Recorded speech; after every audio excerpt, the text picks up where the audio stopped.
How's it going, guys? Nathan's MRE here. Today we have a very special ration. Today's ration is a corned beef or an iron ration from the First World War. And this is a Libby, McNeil, and Libby's corned beef. You can see here a very interesting can. This is actually the trapezoid can. And I'm going to tilt her up here so you can see it a little bit. Hopefully the light's right. A very interesting ration. I started making these in 1870. I couldn't find an end of the production of these. But anything much newer starts looking a lot different once you get past 1950, 1918. They were more of a square. All kinds of cool stuff. We even have a key on the side. Let me get that off here. Rip my fingernail off. It says slice with a sharp knife. U.S. inspected and passed by Department of Agriculture. Establishment 22A. It's thoroughly cool. Thoroughly cool the can before opening. You want to explode. There we go. It's got something stamped over it. New York Depot stamped over this. Anyhow, it's a very cool can. Boneless and economical. It should be interesting. Packed by Libby and McNeil and Libby Company, USA. Like I said, it's fully cooked. It's 12 ounces. Let's go ahead and open it up, I guess. Okay, so let's go and open it up here. Now, a very interesting ration. So back in the day, there was no, per se, rations. So you got this, you got some beef stock, you got fuel tabs, you got a little metal tin of bread, and whatever else I guess you could get your hands on at the point. But a lot of people did starve back then. You know, these weren't always available. And probably pretty heavy to carry around too. Let's go and open this up. We're going to roll this bad boy backwards. Maybe.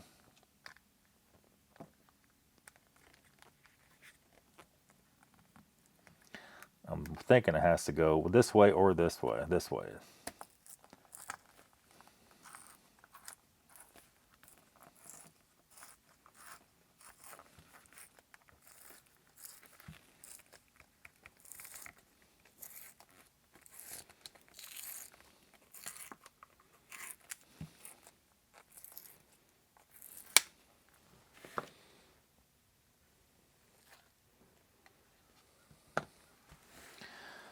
So there we go. So they started making these in 1870, so it'd be 140 some years old.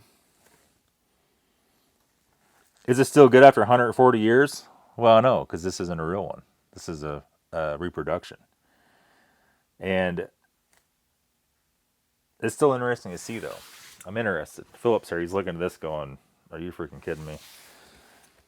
What does it smell like? It smells like luncheon meat they get in Czech rations, that you get in Russian rations and things like that. You can see a little bit of fat on it.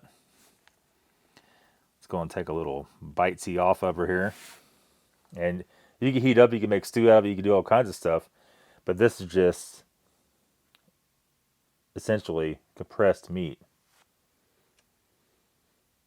It smells,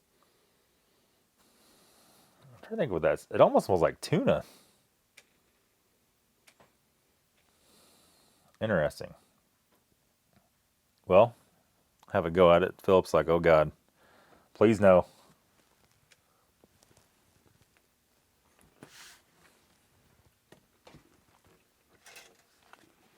Is it good?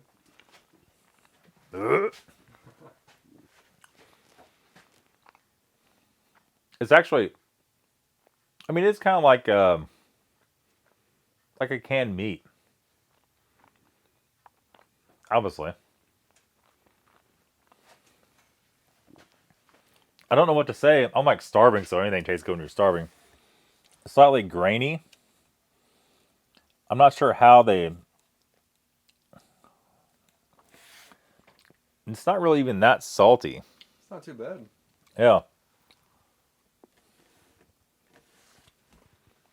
I mean, could you eat it? Heck yeah, you can. Oh yeah, it's not bad at all. What would you rate it? Smacking the microphone. What would you rate it 1 to 10? 10 being the nasty, 1 being the best. Oh. say 5. Because it's good, and I would eat it. I think as far as canned meat, it's pretty good. Yeah. You know, almost a little bit of smoky, but in corned beef, there's many different spices they use to cook it with, and it's slow cooked. And I guess what they've done is usually it's brisket, and they cooked it. They probably put their some arrangement of grinder and smashed it all together and threw it in a can. But I'm sure they make big giant vats of this stuff, in the factory, as any factory. Could you make a stew out of it? I guess you could, but it'd be all broken up. Like, I don't know how that would actually work. Probably wouldn't stay together. Interesting ration. So, I don't know, it's going to be a short video today, but we did acquire this. I thought, is this good for a whole video? I really don't know. We might go ahead and put another video up this week some point in time. If this one doesn't go well, but yeah. So eating food like they ate back in the early 1900s, the late 1800s, 1970 or 1870 to, I would assume, early to mid 1900s, they had this can and this style of it. So very interesting ration. You guys seem to like reproduction stuff a lot, so I thought I would try it. We did the Second World War reproduction stuff. I never thought that would go over well. You guys loved it. So you just never really know. We actually have some crackers here. I was looking at that as I was talking and thinking we probably need to try this. These are Russian hardtacks, which would be a similar to what they would have back in the day. Can I show the whole thing in my mouth or not? I really don't know. Definitely a hardtack or a cracker brings something to it for sure. Could you survive on that? Heck yeah, you could. Probably for a couple days you could survive on one can of that. Whatever else you could find to eat. But that's going to be it, guys. Very short video, like I said. Hope you liked it. We're back very soon. What are we doing next, Philip? We're doing French next? French. Yep. French next, and that's nothing changes by then. That's going to be it. We'll see you guys later.